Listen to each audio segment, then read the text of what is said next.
Remember what happened to Katherine Wells in part 1? It's over! I can't do this! Her fiancé of 3 years will yanked marry the ring her. off her finger, grabbed the microphone, and told 300 guests he never wanted to marry her. He walked away. She ran after him. A stranger caught her wrist. A Korean man in black named Kang Jae-won. He walked to the altar, held out his hand and said, "I will marry her." And she said yes. They left the church in a black car, drove to his penthouse, and he confessed he ran the city's underground operations. He told her she could leave whenever she wanted, but she chose to stay. That was yesterday.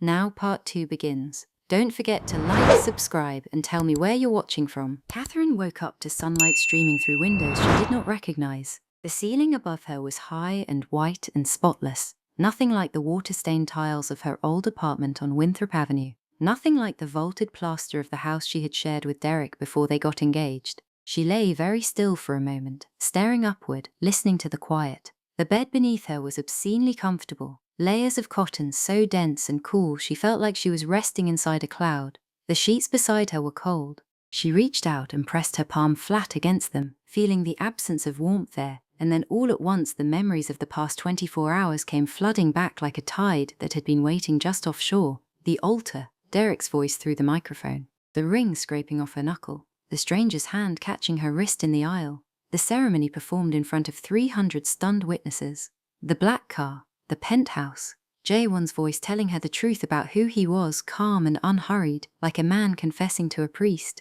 and then her own voice, choosing to stay. She sat up slowly. Her body felt like she had been wrung out and folded wrong. The grey sweatpants and oversized white t-shirt she had fallen asleep in were rumpled, and her hair, loose from whatever remained of yesterday's careful styling, was a knot at the back of her neck. The clock on the nightstand read 7:15. Outside the floor-to-ceiling windows, Chicago's skyline sat pale and gilded in the early light. She had lived in this city her whole life and never seen it from this high up. It looked different from up here. Smaller, somehow, like a problem that could be managed. She got out of bed and padded barefoot down the hallway. Her feet were cold on the polished concrete floor.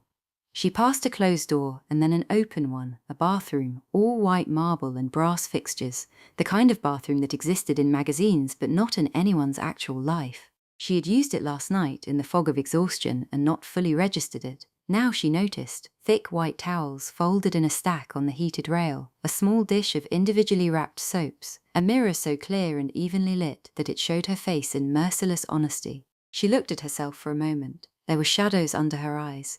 Her hair was a catastrophe. She did not look like a bride. She did not look like a woman who had married a stranger. She looked, she thought, like a woman who was still here, which was more than she could have said 2 days ago when she had stood in that church and felt the floor fall out from beneath her life. The penthouse was quiet in the specific way that very expensive things are quiet, not an absence of sound so much as a suppression of it. The world muffled behind money and glass and height. The living room was empty. The kitchen was empty. A large abstract painting on the east wall, dark blues and greys interrupted by a single line of pale gold, caught the morning light in a way that made it look like it was breathing. She stood in front of it for a moment, tilting her head slightly, then walked on. She followed a faint rustling sound around the corner and found Mrs. Park in the dining area, standing on a small wooden stepladder with a folded dusting cloth, working at a high shelf with the focused attention of a restorer cleaning a painting. The woman was older, somewhere in her late 60s, her grey hair pinned in a bun so tight it looked architectural.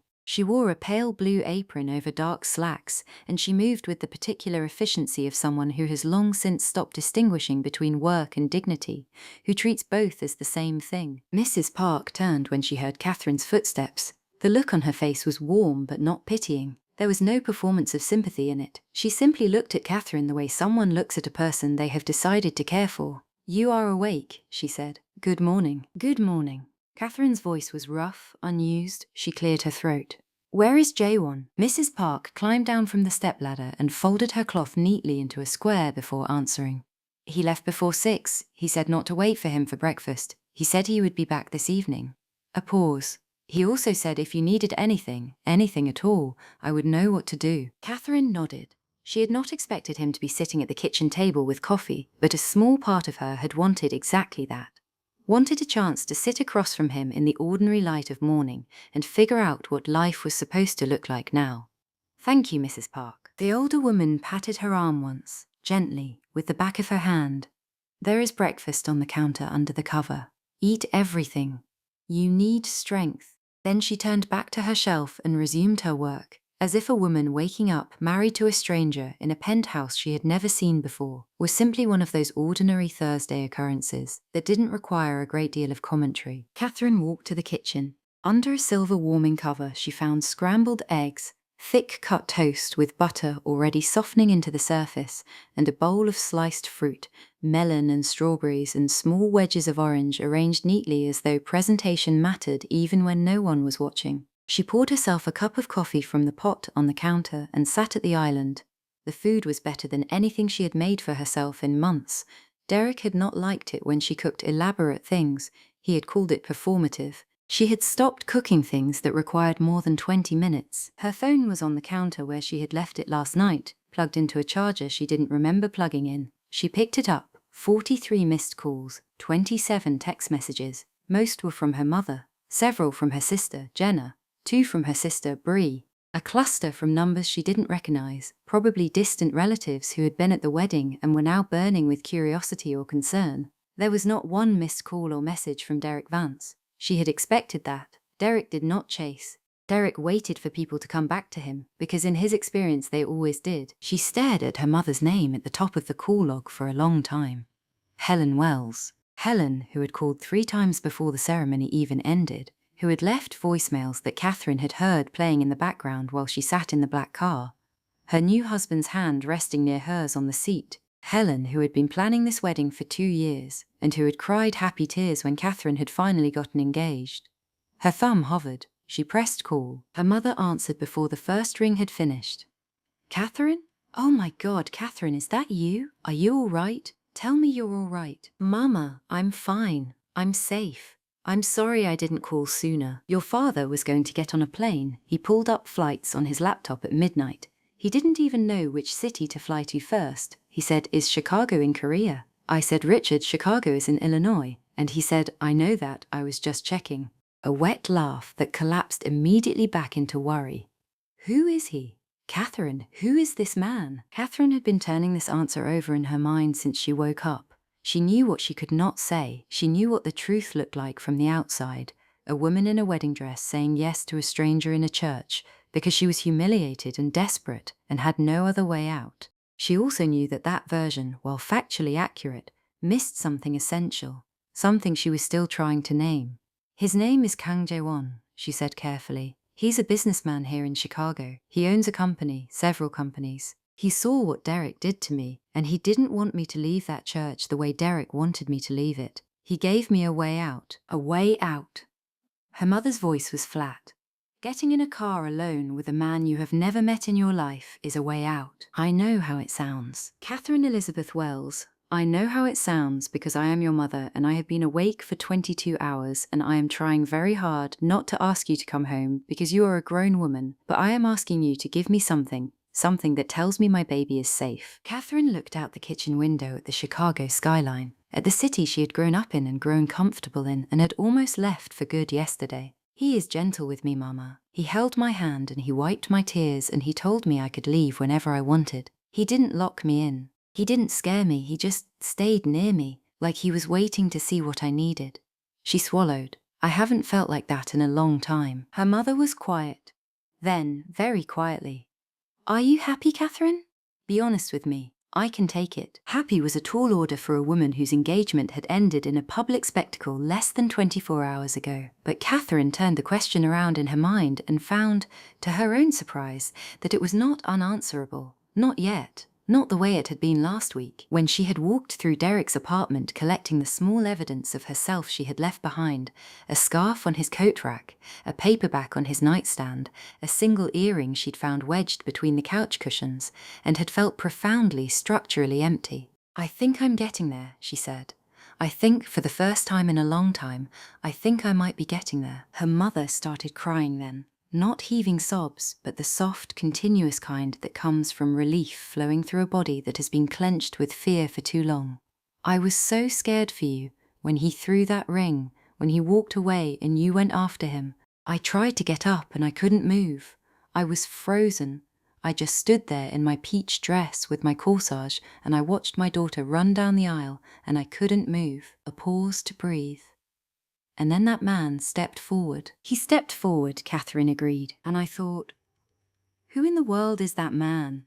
And then I thought, whoever he is, at least someone stepped forward. They stayed on the phone for another 20 minutes, her mother extracting promises, weekly calls, at minimum, even just 5 minutes, and relaying messages from her father and her sisters and from Aunt Rosemary, who apparently had a lot of opinions about the whole situation, but had been asked by Helen to keep them to herself for now.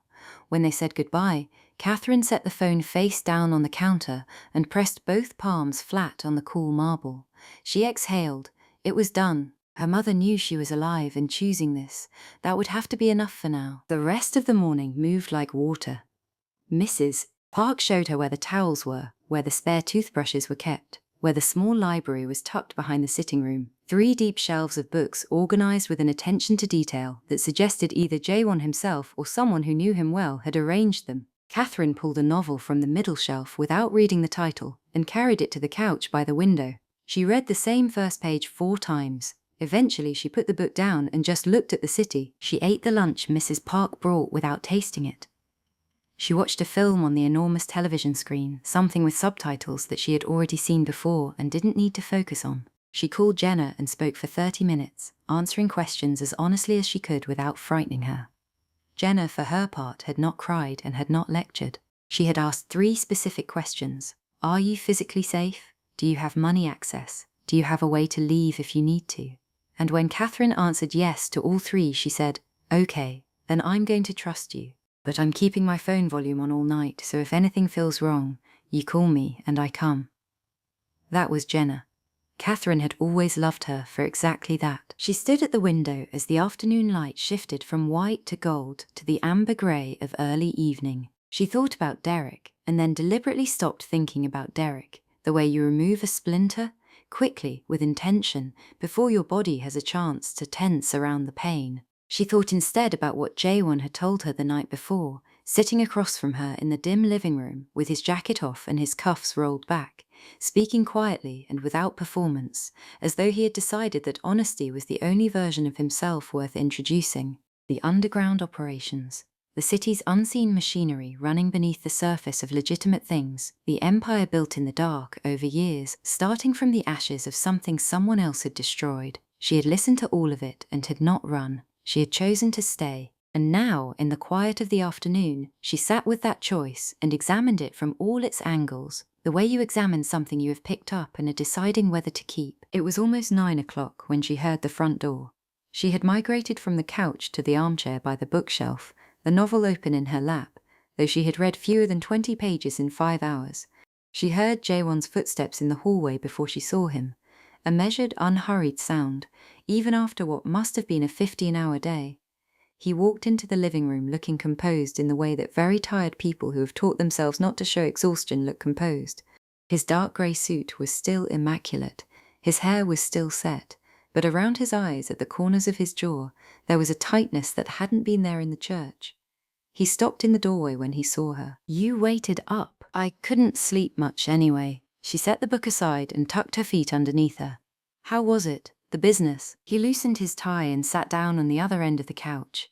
Not close enough to crowd her, not far enough to seem like he was keeping his distance on purpose. Just the right amount of space. Long, he said. And there is something you should know. He turned to look at her. Your ex-fiancé called my office today. He spoke to my assistant first, then insisted on speaking with me directly. Katherine felt her stomach drop in a slow, cold way.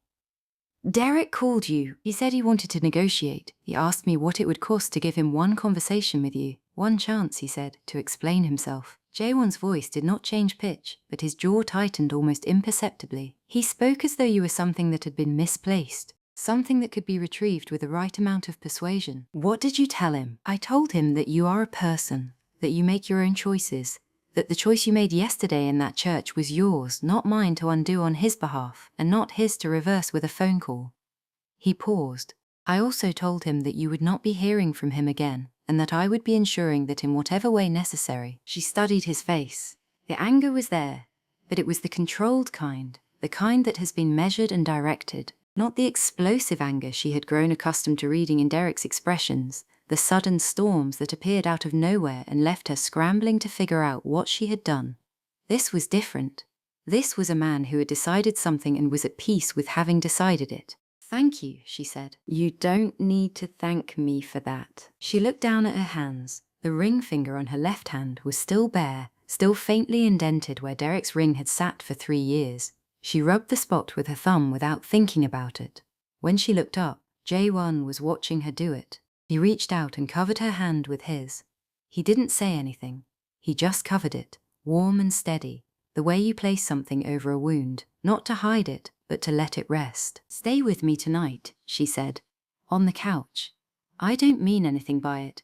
I don't want to be alone in a room I don't know yet." "All right," he said. He did not make it into anything more than what it was. He simply settled back against the cushions, and she moved closer and put her head on his shoulder, and they stayed that way as the city went dark outside the windows. If you are enjoying this story, hit that like button and subscribe. Drop a comment telling me where you are watching from.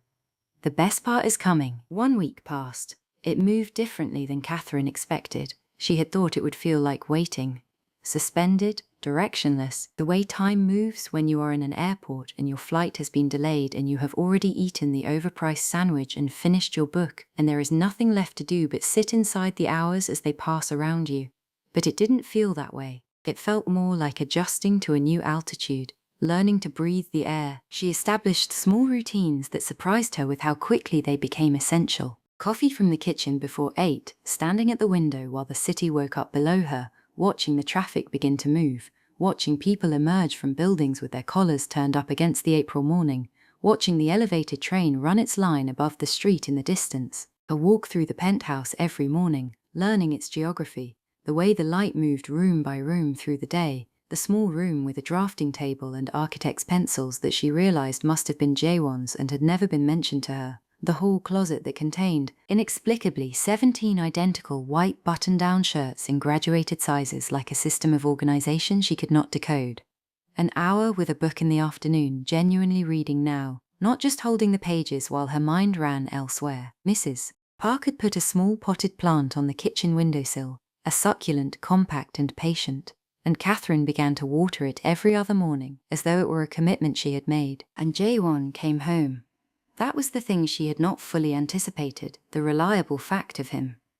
She had expected him to be absent, a name that attached itself to the space she occupied, a provider of safety and distance. Instead, he came home most evenings between 8 and 10, and he always found her on the couch or at the window, and he always sat with her for an hour before the day ended. They talked about small things, the architecture of the city, the books on his shelves, a documentary she had watched in the afternoon, the way Mrs. Park seemed to have opinions about everything and expressed none of them directly. He asked questions that told her he had been listening to her previous answers. She asked questions that made him pause before he answered, which was how she learned he had opinions she would not have guessed at from his exterior, that he thought certain kinds of music were dishonest, that he had once wanted to study engineering and still sometimes regretted not having done so, that he believed the best meals were the ones that required you to use your hands. Nothing important. Everything important. The way that conversations about small things are almost always conversations about large things if you pay attention to what someone reaches for when they are trying to tell you who they are. Then, on the 8th day, everything changed. She had spent the better part of 3 days negotiating with Jae-won about the question of leaving the penthouse. Not escaping, she had no desire to escape, just leaving. Temporarily. To go to her apartment and collect her clothes, her books, the photograph of her grandmother that she kept on her nightstand, the small clay bowl a college friend had made for her. The things that were hers, that reminded her she existed before all of this. Jae-won had resisted, not because he wanted to control where she went, but because the expression on his face when he spoke about it told her that letting her leave the building made him afraid in a way he was not going to say out loud. She finally said, firmly and gently, that she was going. He sent his driver in Choi, his largest and most reliable bodyguard, a man built like a side of furniture who said almost nothing and watched everything. Choi rode down with her in the elevator and into the car. She watched the city pass outside the window. the storefronts and pedestrians and the ordinary mid-morning business of Chicago, with a feeling that was somewhere between relief and strangeness. She had been in the penthouse for 8 days. It felt longer. The driver parked outside her building. Choi stayed in the car. She was only going to be 10 minutes. She had a key. She knew exactly what she was getting. She took the stairs to the 4th floor, unlocked her apartment. The air inside was stale and slightly cold. She had left the heat turned low before the wedding, not knowing when she'd be back. The space was exactly as she had left it, but it felt like a room she had visited in a dream, slightly off in ways she couldn't precisely locate. She moved quickly. Duffel bag from the closet, jeans, 2 sweaters, a pair of shoes, 3 books, the photograph of her grandmother, the clay bowl, a scarf she loved. She zipped the bag and checked the time.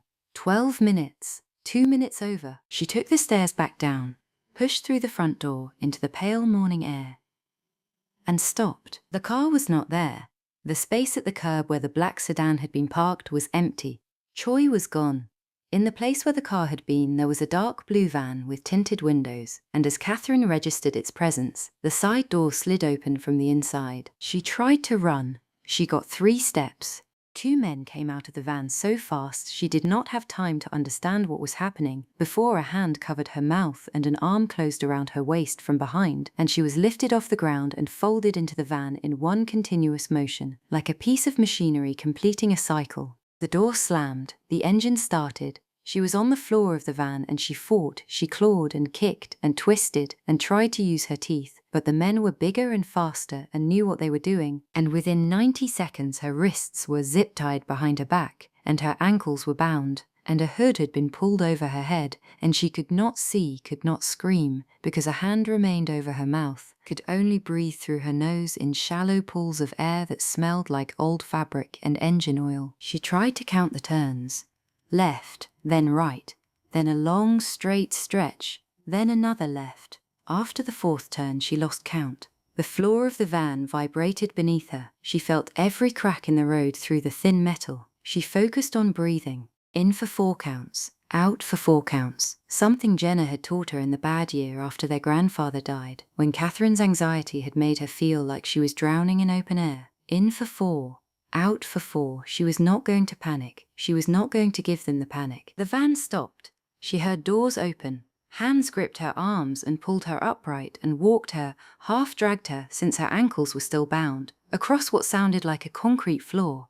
The hood was yanked off. She blinked hard against the sudden harsh fluorescence. She was in a warehouse. High ceiling, rusted beams, pale walls stained with age and damp. The floor was grey concrete. There was nothing else in the space. No shelving, no equipment, no evidence that the place had been used for anything in years. 2 men stood in front of her. They were not Korean. They wore cheap suits and blank expressions in the specific way that people wear them when they have chosen to become instruments rather than persons. One had a scar along his cheekbone, curved like a parenthesis. The other was bald, thick-necked, his collar open at the top. The one with the scar crouched down to her eye level.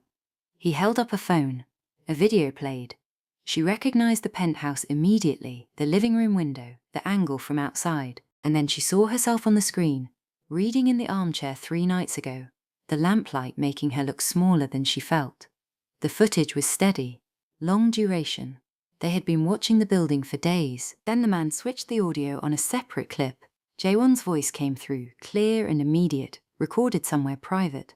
"You are under my protection now, Katherine. No one hurts you, not him, not anyone."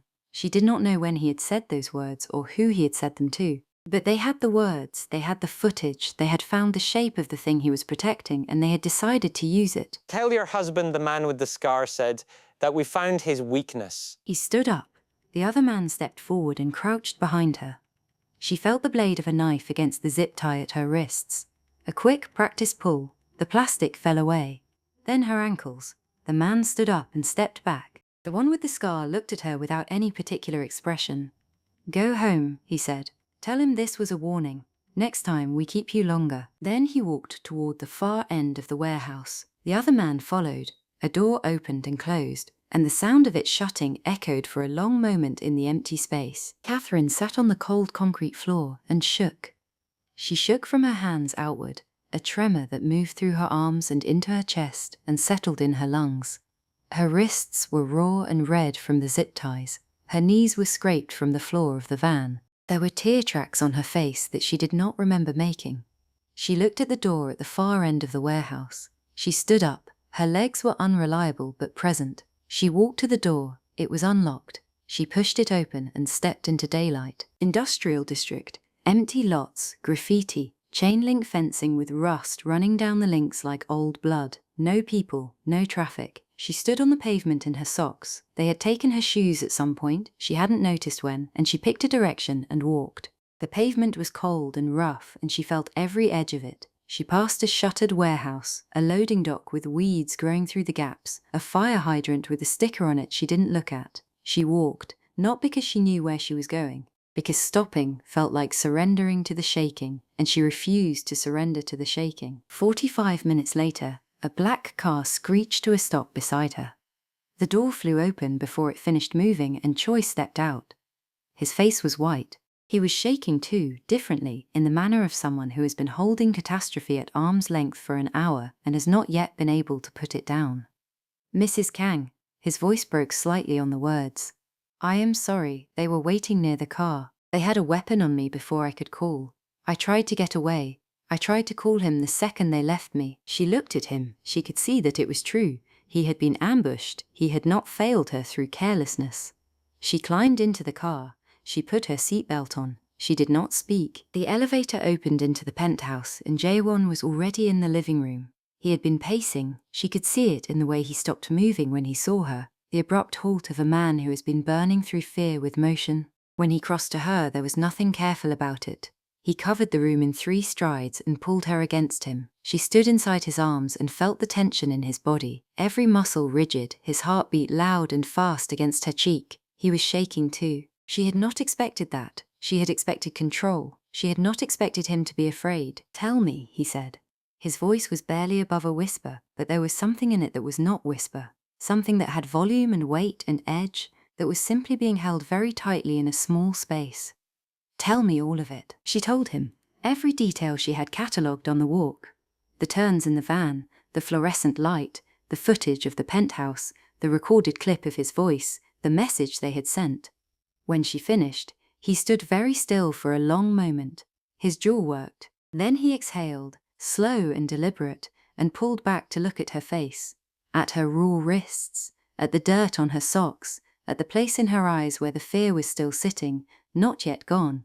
His expression did something complicated that resolved into a kind of fierce quiet. "They will not do this again," he said. "I will make sure of it. But first I am going to teach you how to make sure of it yourself." The next morning they were in the private gym on the lower floor. Black rubber mats, mirrored walls, the smell of clean sweat and iron.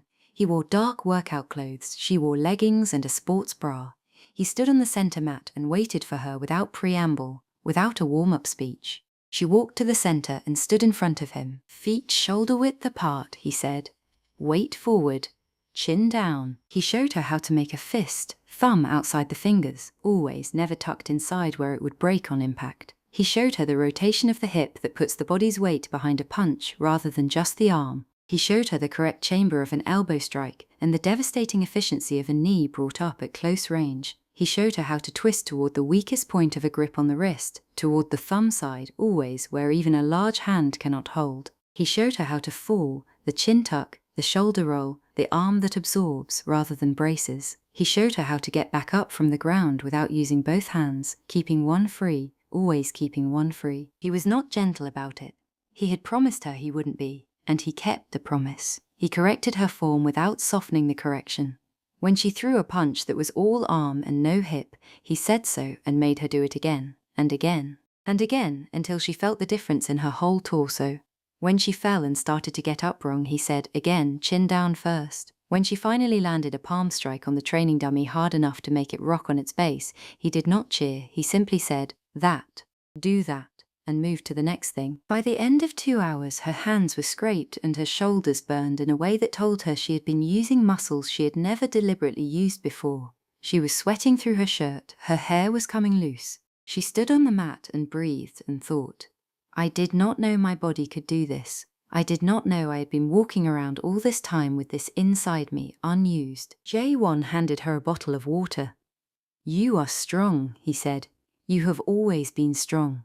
You just were not given reason to use it. She drank half the water and looked at him over the bottle.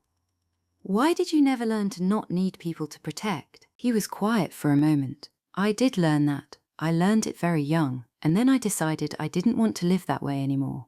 He picked up his own water. It turns out those two things, being able to protect yourself and being willing to let someone stand beside you, are not opposites. You can have both. After the gym, he walked her through the hallway and introduced her to Park and Song. Both men were Korean, former military, with the particular stillness of people who have learnt to measure everything before they move. They would be with her whenever she left the building, he explained. In addition to Chai, who had returned to his post with a visible determination to never again be caught without a sightline to a door. Katherine looked at the three of them, these men who had organized their days around her safety, and felt something shift in the part of her that had always believed she was a burden to the people who cared for her. She was not a burden, she was something worth guarding. If you are still here, hit that like button and subscribe. You are not going to believe what happens next. That evening, the penthouse was quiet in a way it had not been since she arrived. Mrs. Park had gone to bed. The bodyguards were stationed below. Katherine found Jae-won by the large window in the living room, standing with his back to her, a small framed photograph in his hands. He was holding it the way people hold things that are also holding them. She walked up beside him and looked at the photograph. An older Korean man, broad-shouldered, dark-eyed, sharply handsome, with his arm around a boy of 10 or 11 who had that same sharp jawline, those same dark eyes, that same air of watching the world carefully from behind a composed exterior. The older man was smiling in the photograph. The boy was not quite smiling, but was something close to it, the expression of a child who is not used to being entirely at ease, but is in this particular moment at ease. Who is he? Katherine asked. Jae-won did not answer immediately. He turned the photograph slightly in his hands so the lamplight caught it differently. My father, he said. Kang Jae-won. The name came out carefully, like something transported rather than spoken. He was shot when I was 12. We were walking home from his office. He liked to walk. He said it was the only time the city was honest. A car pulled up. 2 men. He was shot in the chest and then in the head, in that order, while I was standing 2 feet away holding a paper bag with his lunch container in it, because he had not eaten, and I had brought it to him. He paused. A long pause. He fell into the gutter. I sat down on the pavement and held his hand and talked to him. I told him I was there. I told him I could hear the sirens. I don't think he could hear me by the end. I was still sitting with him when the police arrived. They had to take me away from him. Katherine did not say I'm sorry. She did not say that's terrible. She stood beside him and let the words exist in the space between them, because she understood that what he had just said did not want to be responded to. It wanted to be witnessed. The men who killed him took his business, he continued. My mother went back to Korea. She couldn't look at me. She said I was too much his face. I stayed because there was nowhere else to go. I was 12 and angry and alone in a city that belonged to the people who had killed my father. So I took it back, year by year, piece by piece. I told myself it was for him. He set the photograph down on the windowsill. His hand, letting it go, was not entirely steady, but mostly it was just that I didn't have anything else to be. He turned to look at her. His eyes were wet, but the tears had not fallen yet. They were held in a kind of careful suspension that told her he had not cried in front of another person in a very long time. I've been thinking lately about what it would mean to leave, to walk away from all of it, to become something else. I never had a reason to think about it before. He reached out and touched her face with one cold hand, and now some things are starting to matter in a way that makes me want to deserve them. She covered his hand with hers and held it against her cheek. She stood on her toes and pressed her forehead to his. Then leave, she said. Not for me. Leave for the boy sitting on that pavement. Leave for what he deserved to become. He kissed her then, not the ceremonial kiss from the altar, not the brief, careful kiss at the church door. This was a kiss that had been accumulating for 10 days and carried every complicated thing they had not said yet. She kissed him back with all the equal complication she had been carrying, her hands in his shirt, his hands cupping her jaw. He lifted her off the floor and carried her down the hall, and she let herself be carried, and the city went on existing below them, indifferent and vast, while inside that room 2 people who had both lost things they should not have lost, found something new to be careful with. The next morning, sunlight came through the curtains slowly, generously. Jae-won was already awake when Katherine opened her eyes, propped on one elbow in the grey light, watching her with an expression that was different from any expression she had seen on him before. Softer, less armored. He looked like a man who has put something down after carrying it for a very long time and is still figuring out how to stand without its weight. "Morning," she said. "Morning." His voice was low, unhurried. "You look strange." A small smile lifted the corner of his mouth. "Strange? Happy strange? I don't think I've seen you happy strange before." He reached out and smoothed the hair back from her face. His fingers were warm now. I will take that. She sat up and stretched her arms overhead. The morning felt like a beginning in the specific way that mornings sometimes do. Not because anything has been resolved, but because the light is new and the world has not yet remembered to press in on you. "Can we do something today?" she asked. "Something ordinary, something outside." He looked at her for a moment and she saw the flicker of the old caution. The calculation of risk, the instinct to contain, to protect by limiting. Then she saw him make the decision to override it. "We can go shopping," he said. "You need real clothes." She laughed. "Mrs. Park's sweatpants are actually very comfortable." "I know. That is why I'm worried." 3 hours later, they were in a boutique on Michigan Avenue, Choi and Park stationed near the entrance, Song with the car. The boutique was the kind of place with wide oak floors and clothing hung sparse as art on brushed steel racks, where the saleswomen moved slowly and spoke quietly and addressed you with an assumption of taste. Katherine felt faintly absurd walking in off the street in her borrowed clothes, but Jae-won walked in like he owned the building, which she realized he might, and the effect was normalizing. He settled in a low chair near the dressing rooms and opened his phone and then closed it and set it aside and simply waited. The red dress was the first thing. Short, elegant, low back, flowing skirt. She put it on in the changing room and stood in front of the mirror and looked at herself for a long moment. This woman who 6 months ago had bought her wedding dress with her mother and 3 weeks ago had been standing in a church being publicly discarded, and thought, "You are still here. You still exist." The dress was good. She stepped out. Jae-won looked up from the chair. His face went through something in a fraction of a second that he composed quickly, but not quickly enough.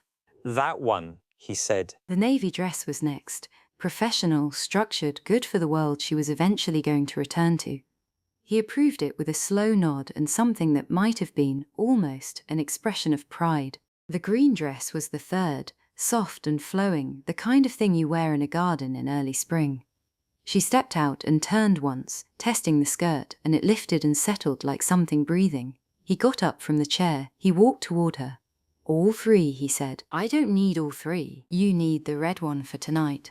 I want to take you to dinner." She looked at him, at this man who ran an underground empire and had cried in front of her last night, and was now standing in a boutique on Michigan Avenue, calmly insisting on 3 dresses. "Okay," she said. "The red one." She wore it home. The saleswoman at the counter had smiled at them with the open, uncomplicated pleasure of someone watching something that is clearly going well, and Katherine had caught that smile and kept it, tucked it away somewhere useful. The car moved them back toward the penthouse. Her hand rested near his on the seat. Outside, Chicago moved through its afternoon. The elevator doors opened and she stopped. Rose petals covered the floor, a wide, deliberate trail of red and pink, from the elevator mouth to the staircase that led to the roof, scattered thick as a carpet. She looked at Jae-won. He was watching her face. She followed the petals. The rooftop door was open. The sky above was a painting, orange deepening to pink at the horizon, with ribbons of violet near the tree line of the park below. On the roof itself, dozens of roses in low vases, candles burning inside glass cylinders arranged in clusters, and overhead, string lights strung between small posts in a canopy that caught the last of the daylight and held it. At the center of the rooftop, beside a small table with a white frosted cake, stood her parents. Her mother in her good blue coat, her father with his hands in his pockets and his eyes glistening in the way that made Katherine understand immediately and completely that something had happened here that she had not been told. Mrs. Park stood off to one side with a silver tray and a handkerchief she was already using. Katherine turned. Jae-won had moved behind her, and when she faced him, he was on one knee. In his hand was a small velvet box. Open. The diamond inside it was not large. It was precise, set simply, shaped in a way that looked like someone had thought carefully about what would suit the specific woman who would wear it for the rest of her life, and had chosen accordingly. It scattered tiny, sharp rainbows across the rooftop in the evening light. Katherine. His voice was steady, his hands were not quite. I know what we are to each other on paper. I know what was signed in that church. But I do not want a marriage that began the way ours did, to be defined by how it began. I want to ask you something you were never properly asked. I want to ask it in front of your parents, who love you, who deserve to see someone choose you the right way. He looked up at her. Will you be my wife? Not because you were frightened or humiliated or had no other door to walk through, because you have seen me, all of it, the ugly and the ordinary and the parts I haven't told anyone, and you choose me anyway. Because you want to build something with me, because you love me. Katherine was already crying. She was crying the way you cry when the relief is so large that your body doesn't know what else to do with it. She looked at her mother, who was nodding with her whole face, tears streaming freely down her cheeks. She looked at her father, Richard Wells, who was blinking hard in the way of a man who has decided that this is a moment he will not be stoic through. She looked at Mrs. Park with her handkerchief. She looked back at Jae-won, this man who had stepped forward when no one else had, who had held her hand through the worst night of her life without asking for anything back, who had sat on her parents' couch. She understood now her mother had said 3 days ago he had come 3 days ago and told them the truth, the ugly truth, the whole truth, and asked for permission to love their daughter. Yes, she said. It came out in pieces.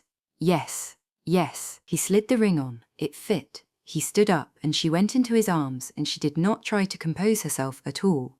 Her mother wrapped her arms around both of them from the side, and her father placed one hand on Jae-won's shoulder, and Mrs. and Ina. Park abandoned the silver tray entirely and simply wept into her handkerchief with the open heart of a person who has waited a long time to see something go right. He came to see us, Helen told her later, her hands wrapped around a champagne glass, the city lights beginning to glitter below the roof. He sat in our living room on the blue couch.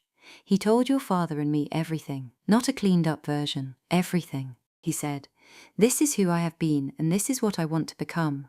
And I want your blessing because your daughter deserves to be asked properly by someone who is asking with his whole life. Helen shook her head slowly. I did not expect to believe him.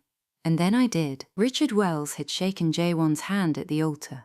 Then he had hugged him. Richard Wells did not hug. When Katherine raised her eyebrows at her father about it later, he said only, he looked me in the eye the whole time, as though that were the entire verdict, as though that were all that had ever needed to be said. They ate the cake as the sun completed its descent and the city lit up below them.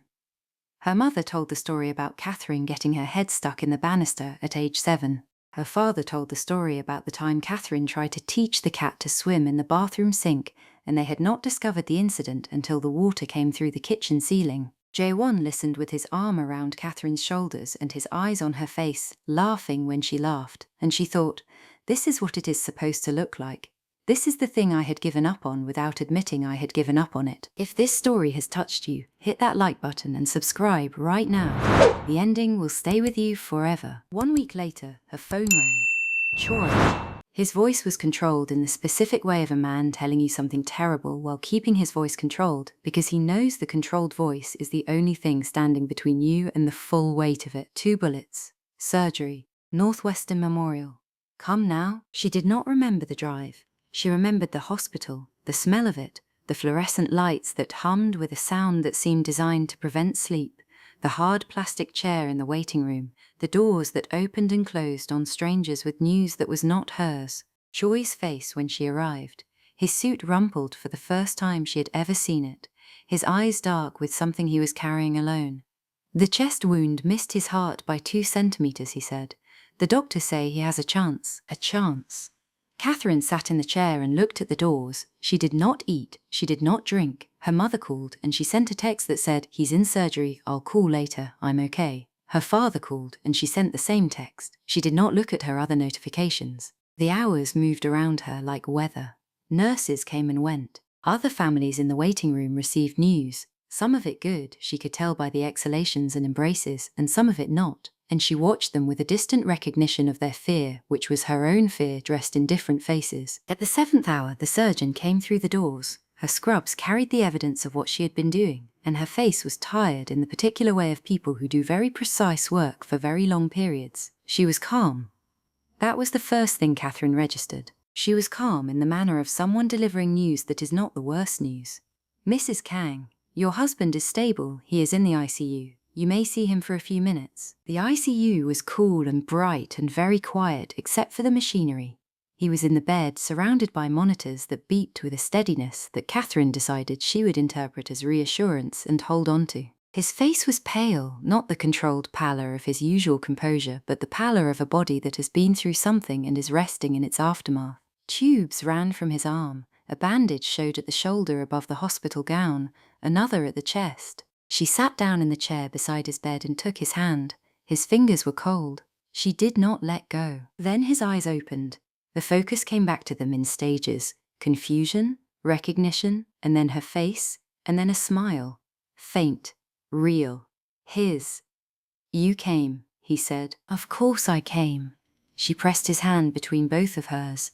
I'm always going to come, even now, especially now. Don't ask me that again. A breath that was almost a laugh. Then his eyes closed. She stayed. She stayed while he slept, and while the monitors kept their steady count, and while the hospital around her moved through its midnight hours. She stayed because leaving was not something she had any intention of doing, and because his hand in hers was warm now, gradually, returning to its own temperature, and she was not going to miss the moment it completed its return. The days that followed moved in the condensed, suspended manner of hospital time, which is its own category of time, neither fast nor slow but deeply thick, weighted with the specific gravity of waiting for something you cannot rush. Katherine slept in the chair beside his bed, refusing the cot a nurse offered, because the chair was closer and proximity felt necessary in a way she could not articulate and did not try to.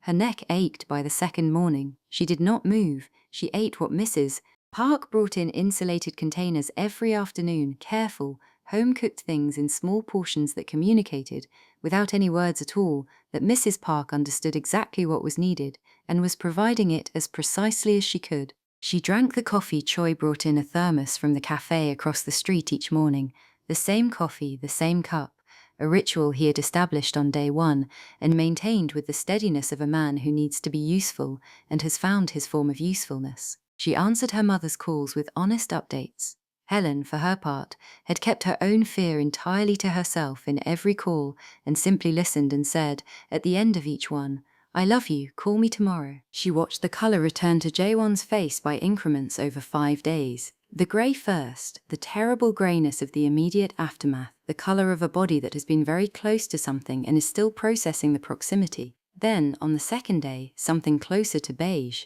On the third, a quality of return, as though his body had made a decision somewhere below consciousness and had begun to implement it. By the fourth day, his eyes tracked her movements in the room with a steadiness that told her the fog was lifting.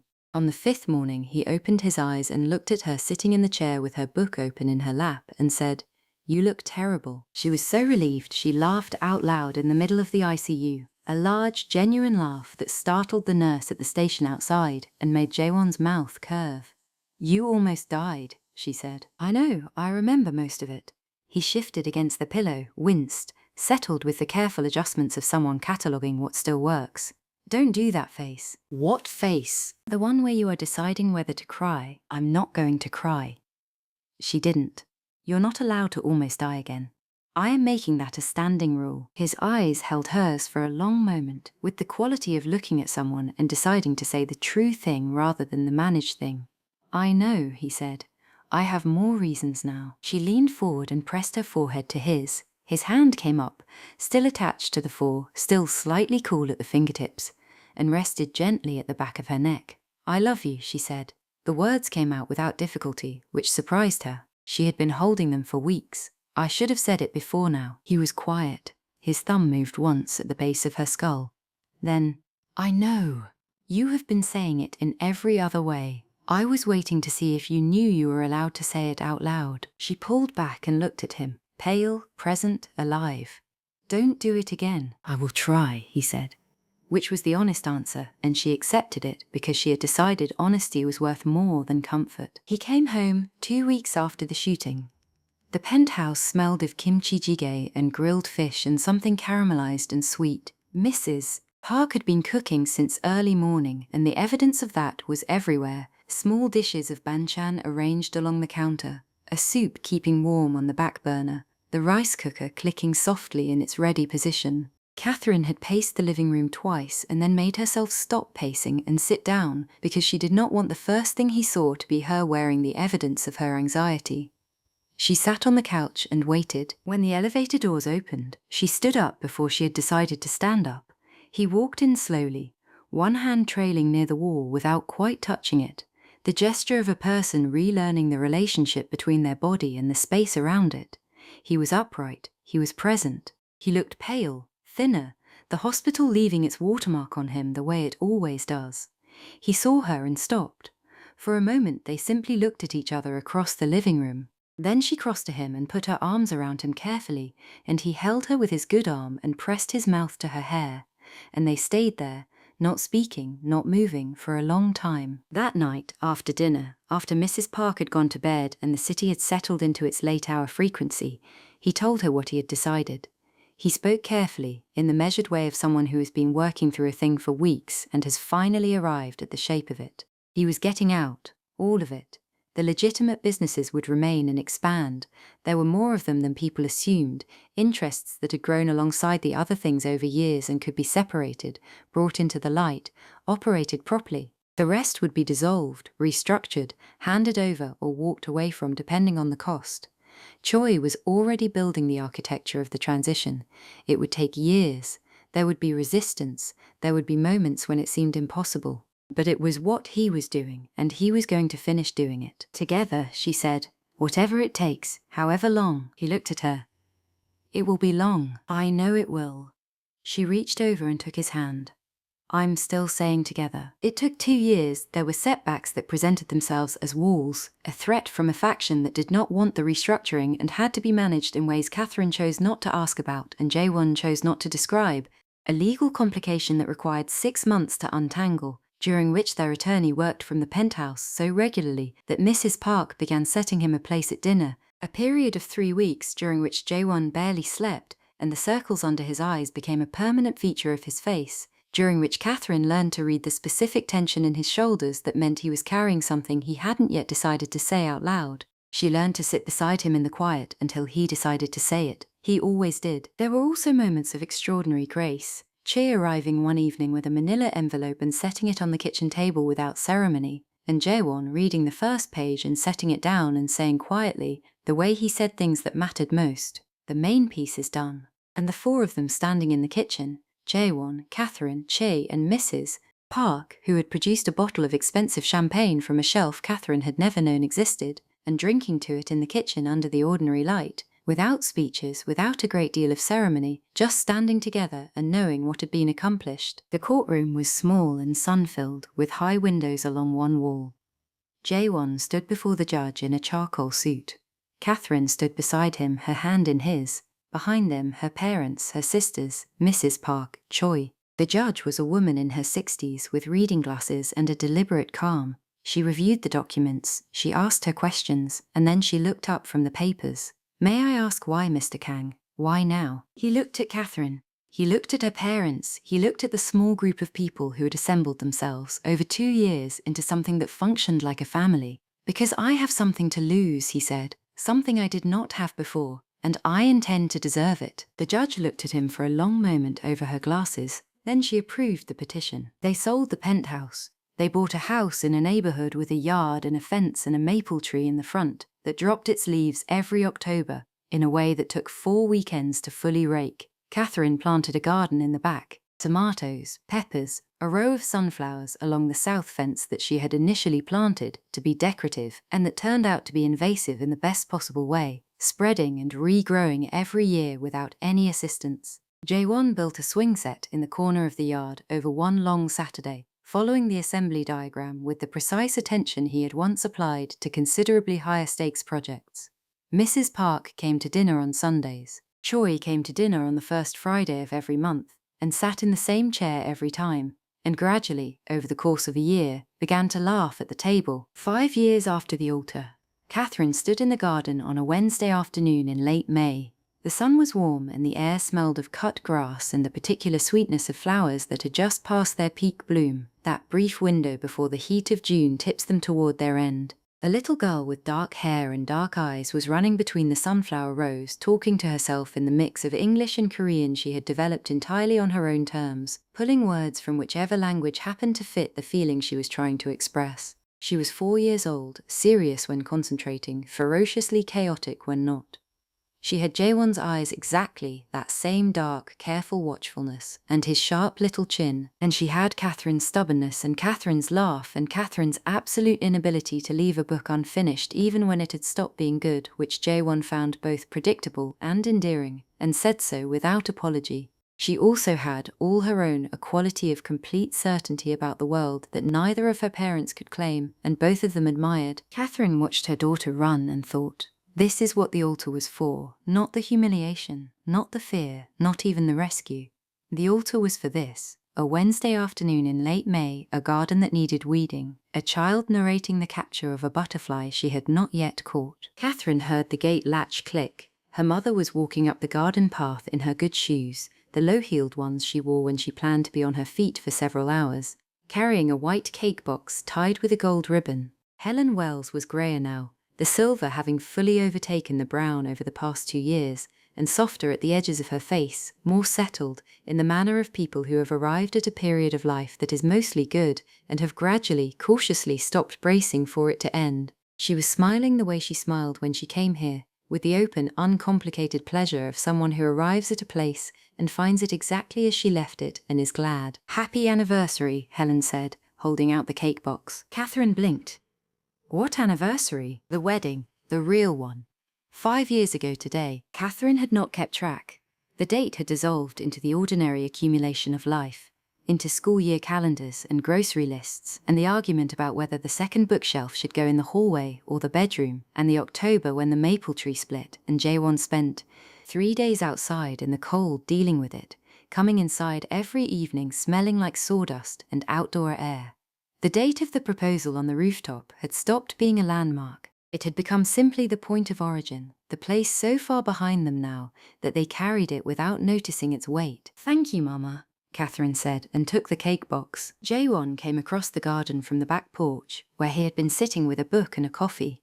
He was wearing jeans and an old shirt that had been washed so many times it had gone soft and formless in the best possible way. His hair was slightly longer than it had been in the penthouse years, slightly more indifferent to arrangement. He moved through the garden easily, through the rows of tomatoes he had staked last weekend, around the corner of the raised bed Katherine had built herself, from lumber she had measured twice and cut once, and been quietly proud of. He had a scar on his chest, visible at the collar of his shirt, that his daughter liked to press her small palm against when he carried her, as though verifying something. He bent down and scooped her up out of the sunflower row, holding her against his shoulder while she complained about the interruption.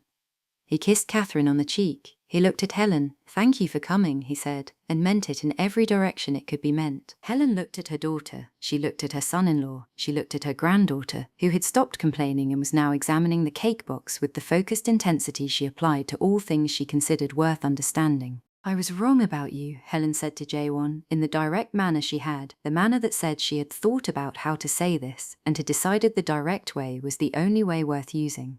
"At the beginning I was afraid. I thought the worst, and I let myself think it for longer than was fair." She held his gaze. "But you did not hurt her. You stood up for her when no one else moved, and she stood up for you when you needed it. That is what love is actually for, not the easy parts, the standing up parts." Jae-won nodded once. Slowly, the way he received things that mattered. Inside the kitchen, the late afternoon light came through the windows in long, warm angles. Katherine cut the cake at the counter. Her daughter claimed the first slice and ate it with both hands and a comprehensive disregard for plates. Helen told the banister story, Katherine at age 7, her head stuck, her expression outraged and dignified simultaneously. And then the cat in the sink story, and then a story Katherine had never heard before about a spiral notebook full of the careful handwriting of a 9-year-old who had decided to write a novel and had produced 17 pages before losing interest. Jae-won said, "Where is the notebook?" Helen said, "I kept it." Katherine said, "Do not give it to him." Jae-won looked at Helen, and Helen looked at Jae-won, and something passed between them that Katherine chose not to examine too closely. After Helen left, they sat on the back porch in the 2 rocking chairs. The sky was the color of a clear evening moving toward full dark, deep blue, starless yet. with the last thin line of amber still holding at the horizon's edge. Their daughter was in the garden with a mason jar, serious as a surgeon, hunting fireflies. Her voice drifted back to them in the occasional burst of narration. The crickets had started their work. The maple tree at the front of the house made its quiet sound. "Do you ever miss it?" Katherine asked. She did not say what she meant. She did not need to. Jae-won rocked slowly. He was quiet in the way he was quiet when he was actually thinking, not composing. "Sometimes," he said, "not the danger, not the parts I wouldn't go back to for any reason, but the feeling of certainty, of knowing exactly what was required and being equal to it." He looked at her. "And then I think, this is harder every day, and it requires more of me than any of that ever did. And I would not trade it. Those two things are connected. That's the part that took me a while to understand." Katherine leaned her head back against the chair. The sky was darkening by degrees. "I used to think the worst thing that ever happened to me was what happened at that altar," she said. "When Derek walked away and I went running after him like I could fix it, like I was responsible for fixing it." She was quiet for a moment, and then I stopped running after the wrong thing and everything started. That is the part one come back to, that the worst thing was also the opening. Their daughter came up the porch steps at a run, mason jar held out, face lit up in the way that belongs only to very young people who have just successfully done something difficult. Inside the jar, a firefly blinked its cold, patient light. "I caught one," she announced to both of them and possibly the entire neighborhood. "You did," Katherine said. "Now you have to let it go." "I know." She said it with perfect equanimity, the way she said most things, as though she had already considered the situation fully and arrived at peace with the terms of it. She looked at the firefly for a long moment, the way her father looked at things he was about to release. Then she unscrewed the lid of the jar. The firefly rose, paused at the rim, then lifted into the dark and was gone. She watched it go. "It'll be okay," she said, with the complete, unassailable certainty of a child who has not yet learned to doubt the fundamentals. "It knows where home is." Katherine looked at her husband. He was already looking at her. The lamplight from inside the house found them through the window glass, turned everything at the edges gold. His hand came across the arm of his rocking chair and found hers. "Yes," she said, "it does. If you believe in second chances, hit that like button. If you have ever felt broken and been rebuilt, subscribe. And if this story touched you, comment one word, alive, because that is what Katherine became, and that is what you can become too. Share this with someone who needs to hear it. Thank you for watching. The end.